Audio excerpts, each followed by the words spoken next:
Evangelho segundo Mateus, no capítulo de número 6, e a gente vai fazer uma leitura que vai do verso 14, abri errado, vai do verso 5 ao verso 14, Mateus capítulo 6, do 5 ao 14, um texto bastante conhecido, se você é familiarizado com a Bíblia, com certeza, texto muito conhecido. E nós vamos ler esse texto abrindo a nossa nova série de reflexões e de mensagens. Mateus capítulo 6, dos versos 5 a 14, diz assim. Eu estou lendo na versão NVI, se você tiver com o aplicativo e quiser trocar, se não, se você tiver com outra versão, vem acompanhando a leitura. E quando vocês orarem, não sejam como os hipócritas. Eles gostam de ficar orando em pé nas sinagogas e nas esquinas, a fim de serem vistos pelos outros. Eu lhes asseguro que eles já receberam sua plena recompensa. Mas quando você orar, vá para o seu quarto, feche a porta e ore a seu pai que está em secreto. Então seu pai que vê em secreto o recompensará. E quando orarem, não fiquem sempre repetindo a mesma coisa, como fazem os pagãos. Eles pensam que por muito falarem serão ouvidos. Não sejam iguais a eles, porque o seu pai sabe o que vocês precisam antes mesmo de pedirem. Vocês orem assim: Pai nosso que estás nos céus, santificado seja o teu nome. Venha o teu reino, seja feita a tua vontade, assim na terra como no céu. Dá-nos hoje o nosso pão de cada dia. Perdoa as nossas dívidas, assim como nós perdoamos aos nossos devedores. E não nos deixes cair em tentação, mas livra-nos do mal, porque teu é o reino, o poder e a glória para sempre. Amém. Pois se perdoarem as ofensas uns dos outros, o Pai Celeste também lhes perdoará. Mas se não perdoarem uns aos outros, o Pai Celeste não lhes perdoará as ofensas. Vamos fechar os olhos mais uma vez e vamos pedir para que o Espírito Santo ministre ao nosso coração, fale poderosamente ao nosso coração. Pai querido, nós oramos ao Senhor agradecidos pelo momento que já tivemos até aqui, por estarmos aqui reunidos, ó Deus, presencialmente, presente de Deus para nós, que abriu as portas e nos possibilitou um retorno aqui à tua casa. Nós oramos muito agradecidos por isso. Mas nós pedimos agora, Deus, a ação do Espírito Santo sobrenatural no nosso coração, na nossa mente. Nós pedimos, ó Deus, porque sabemos que nós lendo a tua Bíblia, a tua palavra, ela será pregada, mas é só o Espírito que pode penetrar o mais fundo que existe da nossa mente, do nosso coração. Só o Espírito pode quebrantar a nossa alma, só o Espírito pode nos fazer de novo, só o Espírito pode nos levar a uma vida de oração. E é por Ele que clamamos, uma manifestação sobrenatural do Espírito Santo sobre nós. Em nome de Jesus que oramos. Amém.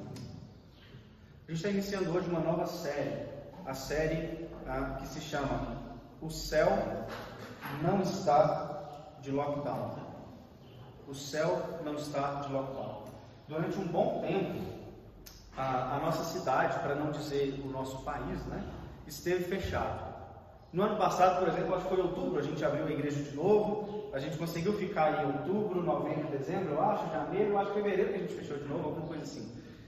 Pelo menos um mês e meio fechado, a gente já está de novo aqui na igreja, E o comércio também ficou um tempo fechado. Isso é o que a gente chama de lockdown. Às vezes o lockdown à brasileira é um pouco meio capenguento, mas a gente chama de lockdown mesmo assim. Eu tenho um amigo que ele está morando na Alemanha, aí ele fala assim, você não sabe o que é lockdown, eu tenho que pedir permissão para a polícia para ir no mercado. Que lá é que é lockdown. A gente aqui faz um brasileirês que de vez em quando funciona. Mas a gente ficou fechado durante algum tempo. A igreja ficou fechada durante algum tempo. A igreja não no sentido espiritual da comunidade, mas esse templo. O nosso local de reunião ficou fechado durante algum tempo. E sabe o que aconteceu nesse período de lockdown? Não só na Igreja Presbiteriana Ebenezer, mas dentro das comunidades que eu conheço, talvez tenha acontecido na maioria delas. Grande parte dos crentes entrou em lockdown também. A vida espiritual entrou de lockdown das pessoas. A igreja fechou aqui, o templo, a reunião física fechou, então as pessoas espiritualmente também, de certa forma, se fecharam para Deus durante algum tempo e deixaram de vivenciar a vida espiritual e especialmente uma vida de oração intensa de relacionamento com Deus. Não tem tempo, não tem relacionamento com Deus. Basicamente essa é a conexão que muitas pessoas fizeram. E isso mostra como a nossa espiritualidade cristã é uma espiritualidade frágil, porque a gente depende de um tempo para poder se relacionar com Deus. Não era para ser assim, isso é um equívoco nosso. Não que a reunião não seja importante, muito pelo contrário, nós amamos e precisamos muito da igreja. Nós vamos até ver isso na oração de Jesus num dado momento aqui. Eu não estou em momento algum, não sou nem doido de fazer isso, desprezando a igreja. Mas por outro lado, será que se essa comunidade aqui, Igreja Presbiteriana Ebenezer, se nós fôssemos uma comunidade de cristãos na China, em que a reunião presencial é proibida, e às vezes você não reúne toda semana, mas quem sabe uma vez no mês, será que a gente conseguiria manter a nossa vida espiritual, nossa vida de oração? Ou você depende de uma reunião semanal no templo para poder manter a sua vida espiritual? Não era para ser assim. Não era para ser assim. Por quê? Porque o céu nunca entrou de lockdown. Deus nunca fechou a porta do comércio do céu e disse, não preciso orar mais porque eu estou fechado. Deus não fez isso. O céu continuou como sempre esteve, ele continuou aberto. E aí agora a gente precisa refletir sobre essa vida de oração que a gente precisa ter. Não é só o lockdown que é desculpa não, viu gente? Existem outras desculpas que as pessoas vêm trazendo, uma delas muito característica do nosso tempo, que é a cultura da falta de tempo. Tem gente que diz, não, tudo bem, o céu nunca esteve de lockdown, mas eu continuo sem tempo para orar. E isso, na verdade, se me desculpem toda a franqueza, é uma mentira que o diabo conta na sua mente de que você não tem tempo para orar. Porque tem. Dá uma olhada de quanto tempo você perde no Facebook, no Instagram, no Twitter, no WhatsApp ou na Netflix. Reduz isso aí 20 minutos e você vai ter 20 minutos de oração. Você tem tempo para orar. E no TikTok, que eu não sei. Você vai ter. Porque o TikTok é legal também. Você vai ter pelo menos 20 minutos de oração por dia. É uma mentira que Satanás coloca no nosso coração dizendo, você não tem tempo para orar. Obrigado, seu Gariba. Você quer diabo, gente, o resto é brincadeira. Satanás conta para você dizendo, você não tem tempo para orar. Isso é mentira do diabo. E a gente tem caído nessa mentira e tem deixado de viver uma vida intensa de oração e relacionamento com Deus, dizendo para si mesmo, eu não tenho tempo para orar. E para fechar ainda, além do lockdown da igreja, além de não ter tempo para orar, existem pessoas que realmente acreditam que não sabem orar e por isso não oram. E essa é talvez a maior importância dessa mensagem de hoje, que eu fiz questão de colocar como a primeira mensagem, porque ela surge de um pedido dos discípulos, ensina-nos a orar. E tem gente que realmente, nós precisamos aprender a orar. E aí surgem dois grupos.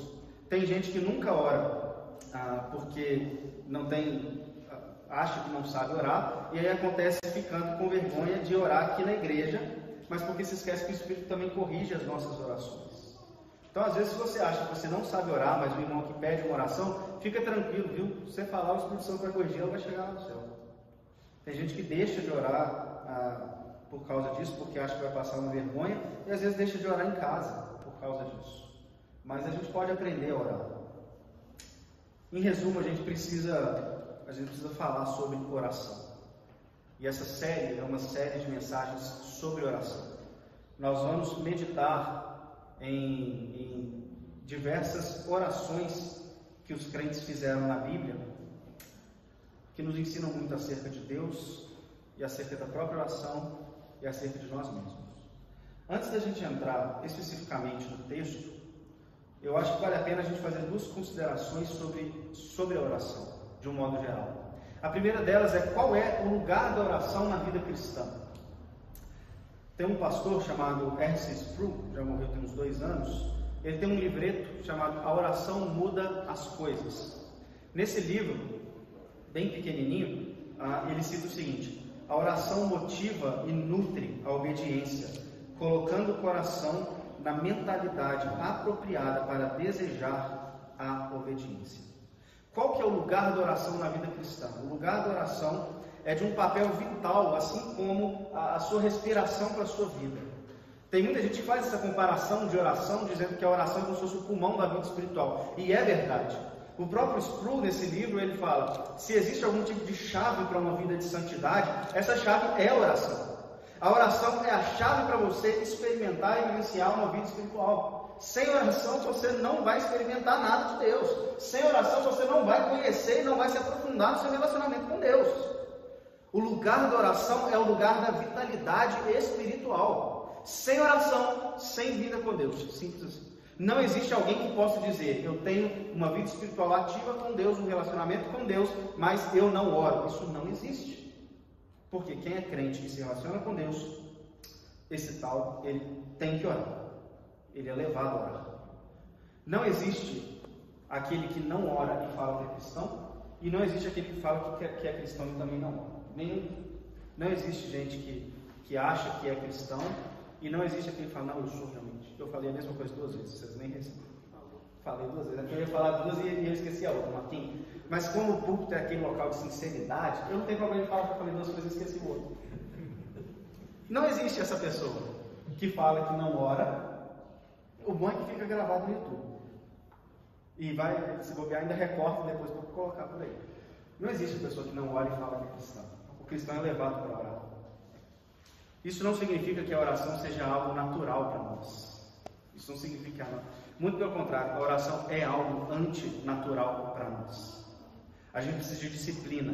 A gente precisa parar e tirar um tempo para orar realmente. Mas mesmo sendo antinatural, é algo que o Espírito nos conduz. É algo que vai ser marcado na vida cristã. O lugar da oração é essa chave de crescimento espiritual. A gente precisa desenvolver essa vida de oração. E a vida de oração é diferente de você orar de vez em quando. Totalmente diferente. Existem pessoas que falam, não, eu oro. Quando? 1 vez por semana. Não, isso não é vida de oração. Vida de oração é aquilo que o apóstolo Paulo fala, 1 Tessalonicenses 5,17. Orai sem cessar. O que é orar sem cessar? Orar sem cessar significa que você ora realmente o dia inteiro, várias partes do dia. Tem um bispo chamado J.C. Riley que ele fala, você conecta a oração da manhã com a oração da noite.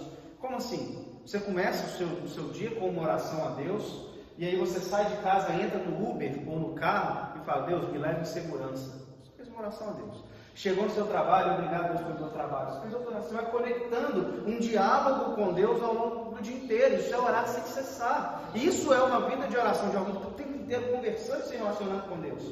Mas tem gente que passa o dia inteiro e aí às 11h58 da noite, quando ele já não aguenta mais, a pálpebra já está assim caindo, ele fala assim, Deus, fica com Deus. E dorme. E ele fala, Deus, fica com Deus. E cai. Isso não é vida de oração, isso é piada. Isso não é vida de oração. De modo algum. Vida de oração é você falar com Deus, um tempo de qualidade com Deus. Eu não posso dizer quanto tempo é um tempo de qualidade. A Bíblia não me fala orar em 30 minutos. Não, a Bíblia não fala isso. Mas eu tenho certeza que no seu relacionamento com Deus você vai descobrir quando você está vivendo ou não um tempo de qualidade com Deus. Fica tranquilo. Começa a orar e você vai ver que você ora um pouquinho, depois você vai querer orar mais. E você vai ampliando, e às vezes você ora menos porque realmente não tem tempo, às vezes ora mais. A questão não é tempo, a questão é a qualidade do momento com Deus e dessa conexão diária, o dia inteiro de você falando com Deus. Isso é vida de oração. E qual é o propósito da oração? Na verdade é, por que você ora? Existe um nível de pergunta que a pessoa fala assim, por que orar? Mas tem outra assim, que a pessoa ainda amplia isso e fala, se Deus sabe tudo, por que orar? Se Ele sabe todas as coisas, para que eu vou perder o meu tempo orando? E essa pergunta, ela demonstra uma ignorância total sobre oração. Por quê?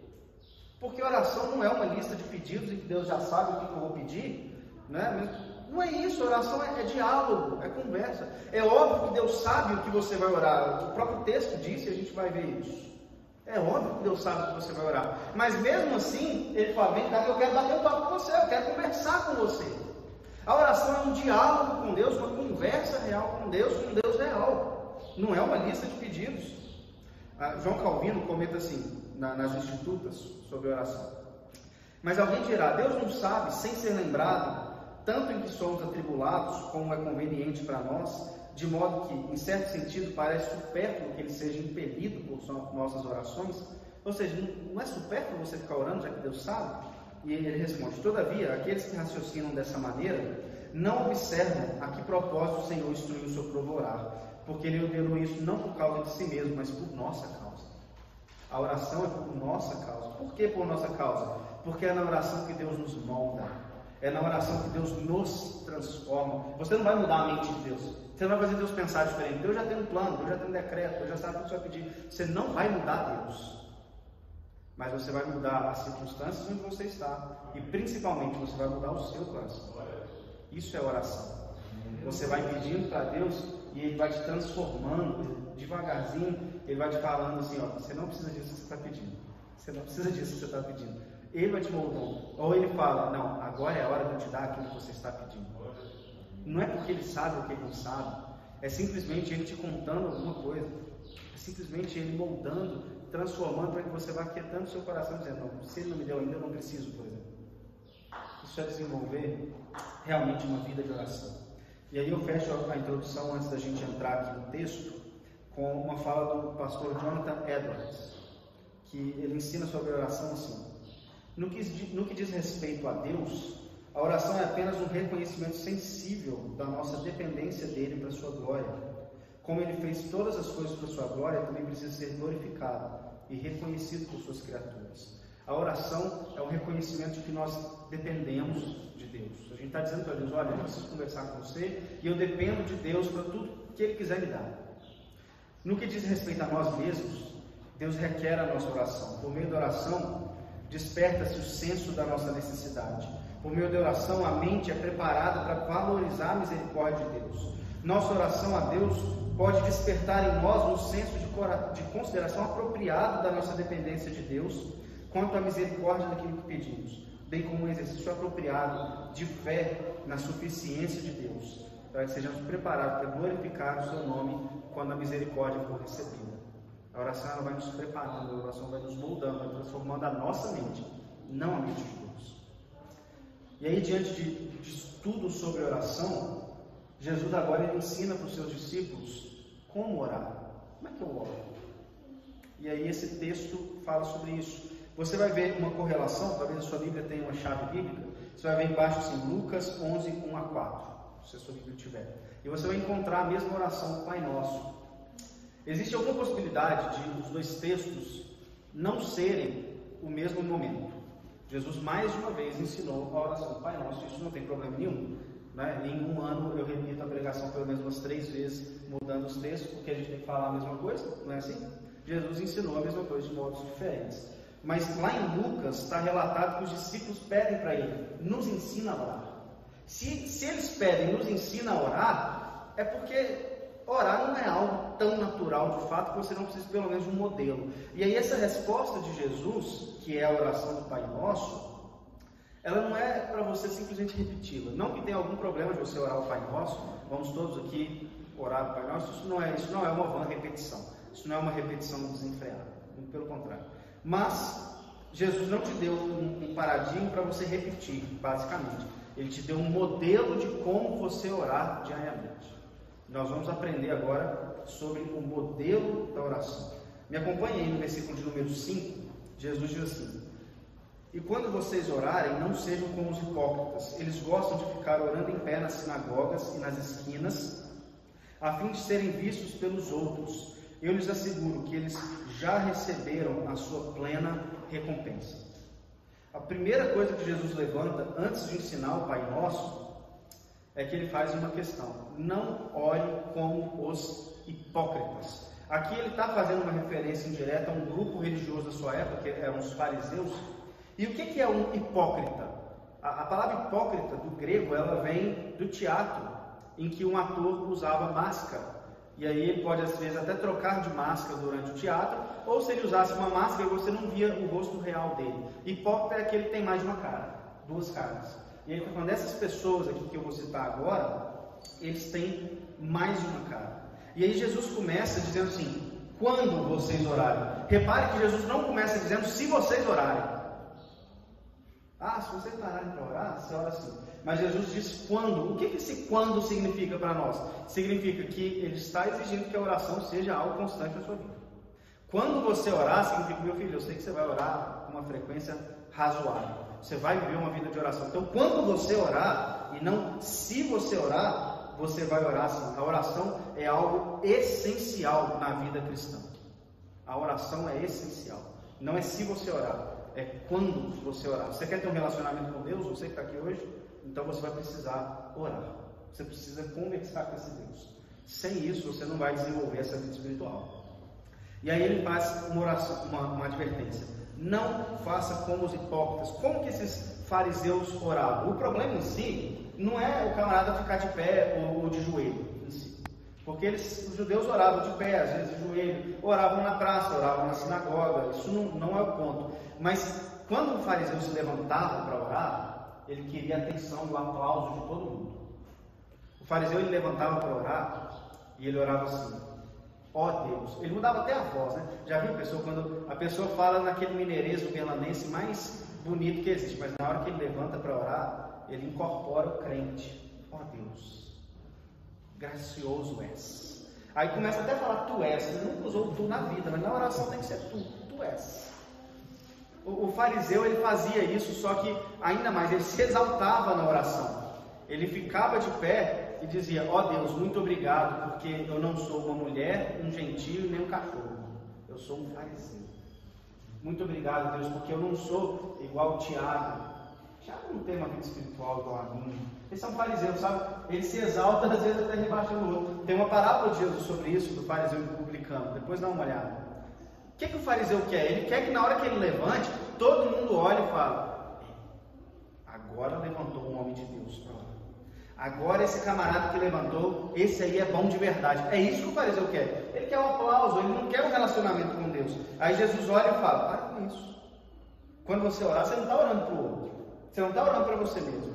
Então você não vai orar como os hipócritas. O que você vai fazer? Você vai entrar no seu quarto, versículo de número 6. Quando você orar, vá para o seu quarto, feche a porta, ore a seu pai que está em secreto. Então seu pai que vem em secreto recompensará. Ou seja, Jesus não está aqui proibindo a oração pública, igual a gente fez aqui. O Tiago orou, o Ricardo orou e o Robson orou. Jesus não está proibindo essa oração pública. O que ele está dizendo é o seguinte: essa oração pública precisa ser um reflexo da sua oração privada, no seu quarto, com Deus. Se você não ora em casa, se você não vive uma vida de oração, e você se levanta aqui para orar no meio da igreja, você é um hipócrita.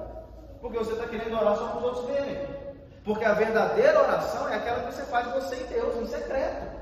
Aquilo é a essência, a base da vida cristã e do relacionamento com Deus. Não é você levantar para orar aqui. Aqui é bom, a gente ora junto, a gente ouve o irmão. Mas isso aqui é um reflexo da vida de oração que você tem lá na sua casa. É isso que Jesus está te ensinando. E aí ele põe no segundo ponto. Não é como os hipócritas, mas olha o versículo 7. E quando orarem, não fiquem sempre repetindo a mesma coisa, como fazem os pagãos. Eles pensam que por muito falarem serão ouvidos. É aquela famosa vãs repetições. Na sua Bíblia talvez esteja assim. Como que um pagão orava? O pagão é todo aquele que adorava outros deuses. Então aqui no contexto de Jesus, bem no contexto dos deuses gregos, dos deuses romanos, eles oravam para esses deuses. Só que a oração deles era uma série de repetição de palavras, sem nenhum sentido, sem nexo, e sem que houvesse reflexão por parte da pessoa que ora. Ficava assim: Deus me dá isso, Deus me dá isso. Sem que ela pense naquilo de fato, deseje, e sem uma entrega, sem um coração realmente devoto a Deus. Essa é a oração do pagão. Ele achava o seguinte: se eu falar muito, esse Deus vai ouvir. E Jesus está dizendo: isso não é verdade. Não é porque você fala muito que Deus vai te ouvir. O que Jesus quer te ensinar agora, e aí no versículo 8 ele fala: não sejam eles, porque o seu Pai sabe o que vocês precisam antes de pedirem. Jesus quer te ensinar o seguinte: a oração ela precisa de uma reflexão e de uma sinceridade. A oração dos pagãos, ela não é uma oração sincera. A oração mera repetição, o que não é problema você repetir uma oração. Inclusive você pode pegar uma oração e ler, não tem problema nenhum. Agora, sem uma reflexão e sem uma sinceridade, Jesus está te contando o seguinte: isso aí não é a verdadeira oração. A verdadeira oração é algo que flui da minha alma e do meu desejo intenso de um relacionamento com Deus. Essa é a verdadeira oração. Então não fica repetindo não, você está perdendo seu tempo. É isso que Jesus está te contando agora. E ele também não está dizendo que você não deva repetir uma oração e ser insistente com Deus. Aquilo que a gente brinca de vez em quando, dizendo que você vai travar uma guerra com Deus. Você quer alguma coisa, você vai orar, você vai repetir, você vai ficar instando ali, lutando com Deus, não tem problema. Não é isso que Jesus está dizendo. Você pede hoje, você pede amanhã, e Deus vai te moldando se Ele vai te dar aquilo ou não, ou quando Ele vai te dar. Não é disso que Jesus está falando. O que Jesus está requerendo de você é sinceridade na oração. Sinceridade, é um coração derramado realmente diante de Deus. E aí sim ele parte e fala: vocês vão orar assim. Como? Pai nosso que estás no céu. A primeira palavra de Jesus aqui é Pai, extremamente significativa nessa oração. Jesus abre a sua oração dizendo Pai. A figura paterna, ela não deveria ser algo estranho para Israel. Embora antes de Jesus ninguém chame Deus de Pai, você não vai encontrar no Antigo Testamento alguém se referindo a Deus como Pai. Deus chama Israel de meu primogênito. Primogênito é filho, né? Então Deus já se mostrava Pai de Israel. A figura de um Deus paterno não era algo estranho. Então Jesus simplesmente resgata isso para dizer: vocês não estão falando com qualquer um, vocês estão falando com o seu Pai. Pai é relacionamento de verdade. Vocês não estão falando com alguém estranho, mas vocês estão falando realmente com o seu Pai. E aí é interessante que nós agora podemos pensar o seguinte: mas que direito que eu tenho de chamar Deus de Pai? Se você faz uma análise sincera da sua vida, do seu coração, você sabe que você é um pecador miserável e que Deus não tem a obrigação de falar com você ou de te dar nada.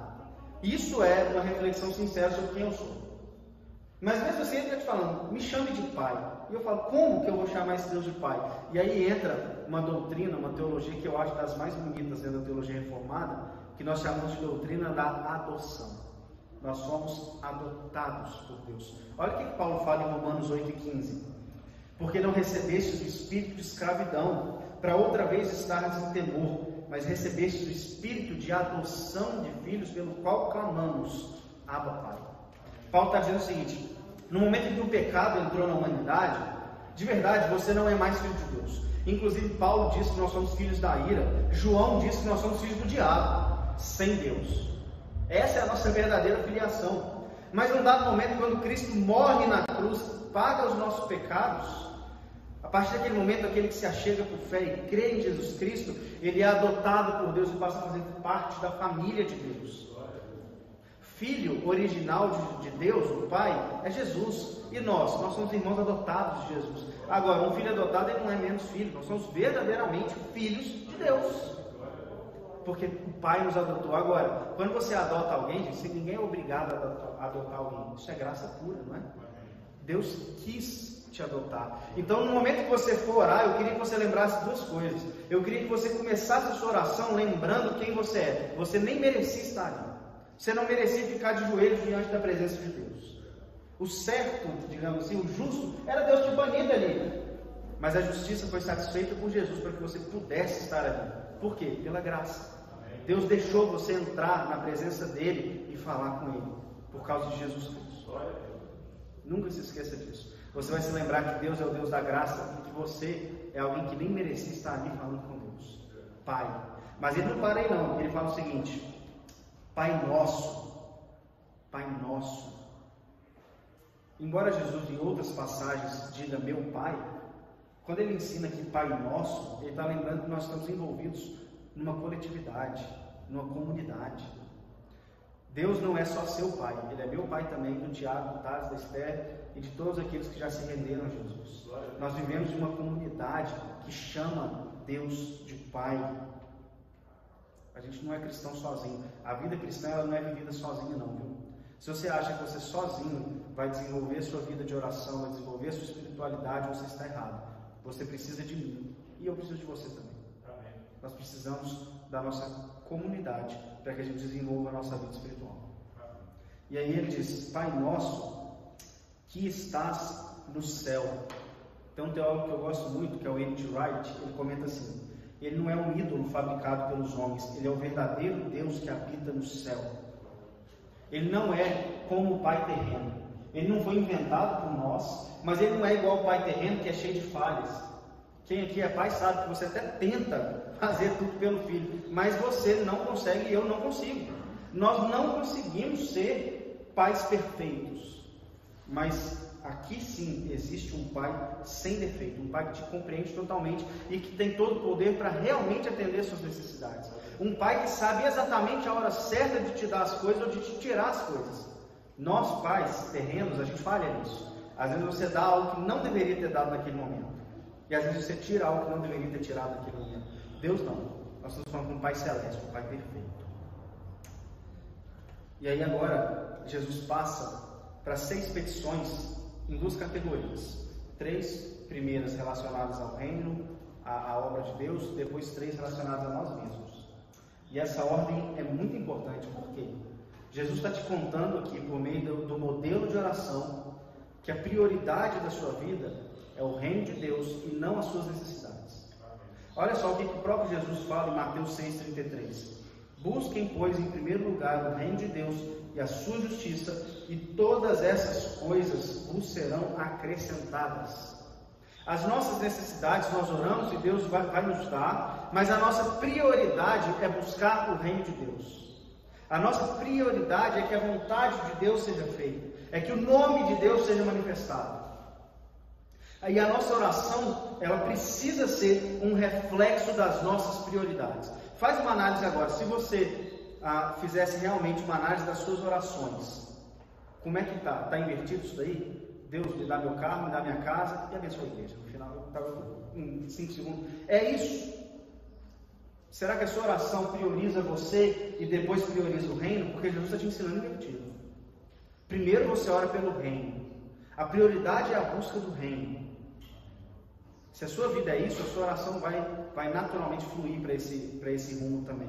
E aí ele começa dizendo: Pai nosso que estás nos céus, primeira petição, santificado seja o teu nome. Ora, mas Deus já é santo. Deus já é santo, como é que Deus vai ficar mais santo? Sabe que é isso que significa santificado seja o teu nome? Claro que não. Deus já é santo e nada vai deixar ele mais santo. Então, santificado seja o teu nome, não é para que Deus seja santificado, mas é para que Deus seja santificado na minha vida, através da minha vida. Essa petição aqui, santificado seja o teu nome, é uma petição seguinte: Deus, torne a sua santidade manifesta por meio da minha vida, que eu seja santo como o meu Deus é santo, que as pessoas reconheçam que o Deus que eu sirvo é um Deus santo, através da minha vida, através daquilo que eu faço, através daquilo que eu falo. Deus, manifeste a sua santidade por meio de mim, e para isso precisa me transformar, para mim eu preciso ser santo. Santificado seja o teu nome. Que a glória de Deus, a santidade, o poder sejam manifestos por meio da nossa vida, e para isso eu e você precisamos ser transformados. Santifica a minha vida para que a santidade de Deus seja manifesta por meio dela. E aí ele parte para uma segunda petição, que é: venha o teu reino. O que é o clamor pelo reino? Tem muita gente que entende o clamor pelo reino como sendo um clamor para a igreja ir embora. Vem Jesus e arrebata logo a sua igreja. Acaba com esse negócio. Venha o teu reino. Não é isso.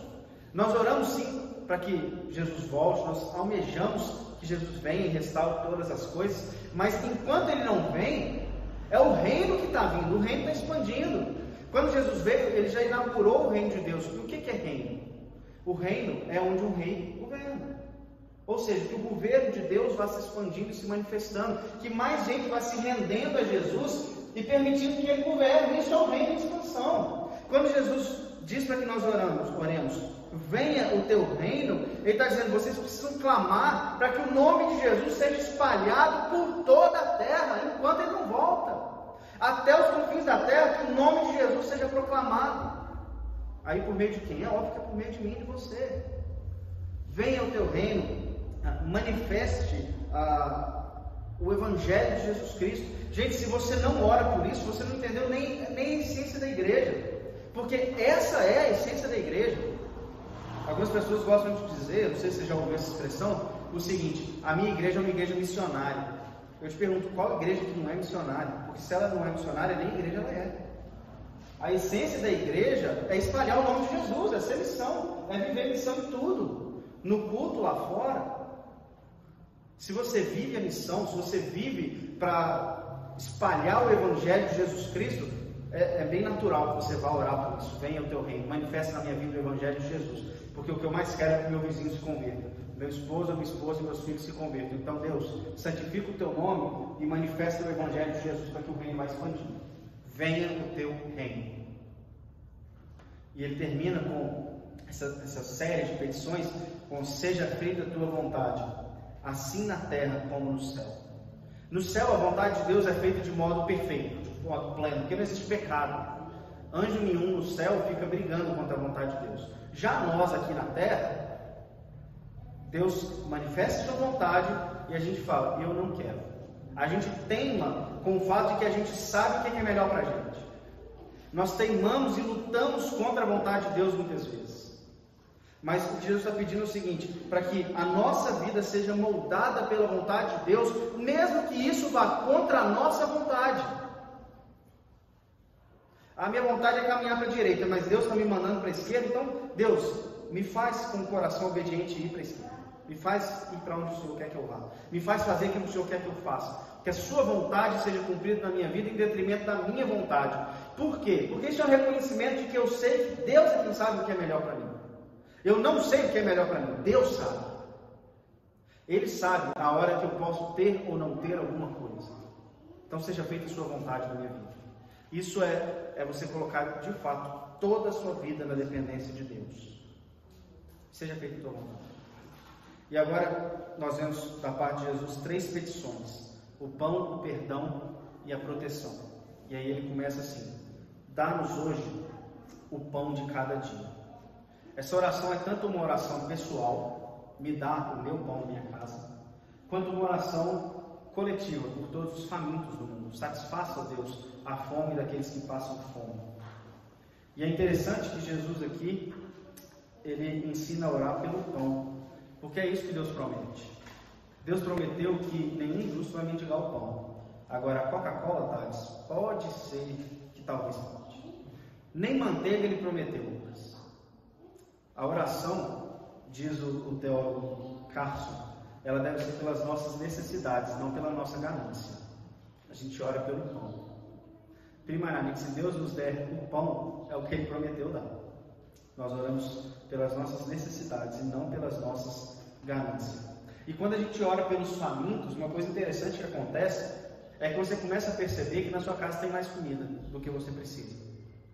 E aí quem é a resposta de oração para a sua própria oração? É você. Você se torna a resposta de oração. Ó Deus, dá o pão ao faminto. Aquele que está na minha despensa eu vou pegar e vou levar para a igreja porque tem cesta básica precisando ser distribuída. Você é a resposta de oração de Deus. Nos dá o pão, ó Deus. E desperta na minha vida um desejo sincero de ser a resposta de oração para quem precisa. E aí ele continua dizendo agora sobre o perdão. E ele fala, perdoa as nossas dívidas como nós perdoamos aos nossos devedores. Isso nos lembra uma coisa muito importante. O pedido de perdão a Deus, ele é constante e diário também. Nós confessamos o nosso pecado a Deus, nós pedimos perdão a Deus constantemente. Deus, me perdoa as minhas ofensas, perdoa as minhas dívidas. Nós sabemos que nós temos um senso de dívida com Deus por causa dos nossos pecados e sabemos que somos perdoados porque Jesus morreu na cruz para pagar essa dívida. Mas Jesus coloca uma condição importante aqui. Ele fala, como nós temos perdoado a quem nos deve. Jesus está dizendo o seguinte, se você não perdoar quem você deve, a quem te deve, Deus, o Pai, não vai te perdoar. É isso mesmo. Deus, o Pai, não vai te perdoar se você não perdoar a quem está te devendo. Por que isso? Por que isso? O teólogo John Stott, ele fala assim, uma vez que os nossos olhos foram abertos para a enormidade de nossa ofensa contra Deus, em comparação com isso, as ofensas que os outros nos fizeram são extremamente frívolas. A ofensa que alguém fez com você não é nada perto do que você fez com Deus. Se por sua vez tivermos uma percepção exagerada das ofensas cometidas pelos outros a nós, isso prova que a gente minimiza o nosso próprio pecado. Se você não perdoa o outro, é porque você não sabe o quanto que você é pecador. Se você diz, isso aqui não dá para mim não, isso aqui eu nunca vou perdoar. Fulano falou mal do meu filho, nunca vou perdoar.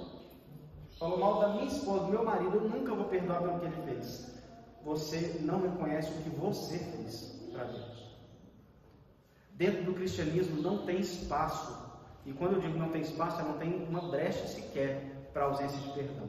Tem que ter perdão para tudo, porque as nossas ofensas não são nada comparado com o que a gente faz com Deus. Jesus diz aqui no verso 14 e 15, fazendo um salto para o final, ele diz assim, pois se perdoarem as ofensas uns dos outros, o Pai Celestial também lhes perdoará, mas se não perdoarem uns aos outros, o Pai Celestial não lhes perdoará as ofensas. Ele está sendo bem direto. O Pai não vai te perdoar se você não perdoar o outro. Agora, uma coisa que você precisa aprender é que perdão não é um sentimento.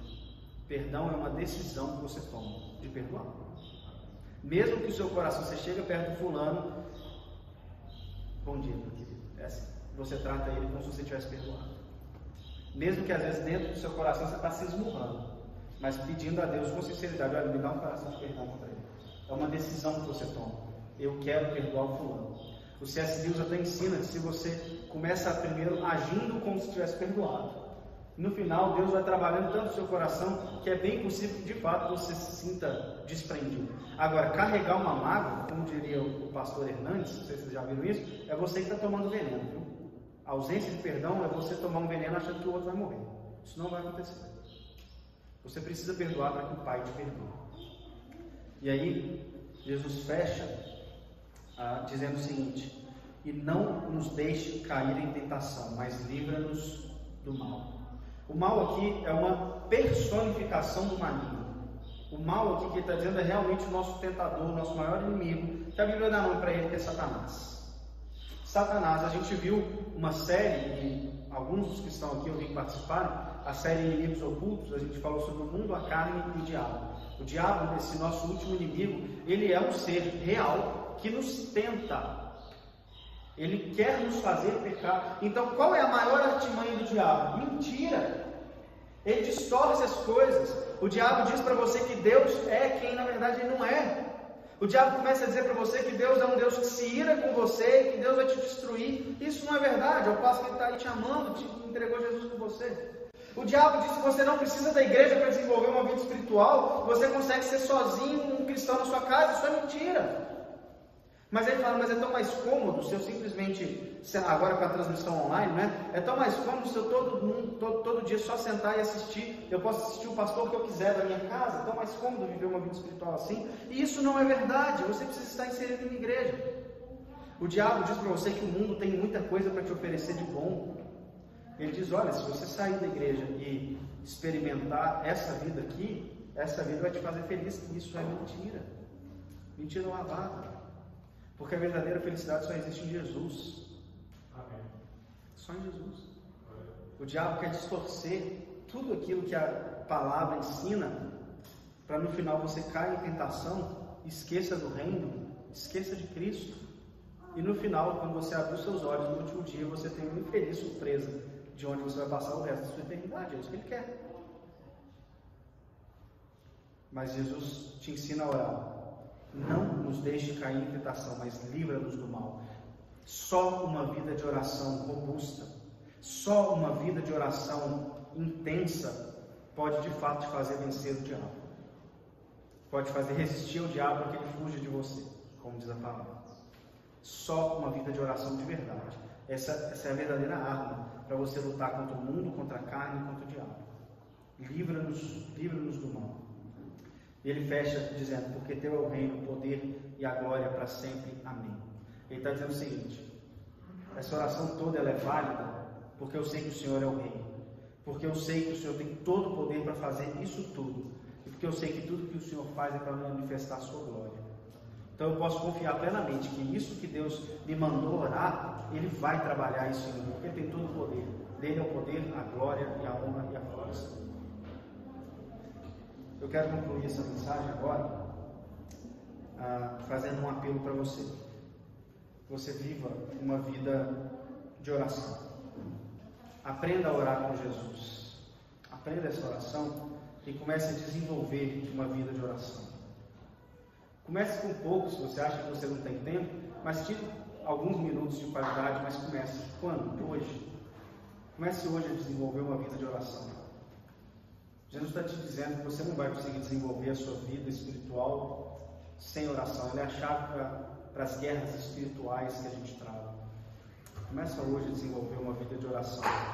Eu quero te lembrar uma coisa, que talvez você tenha se esquecido.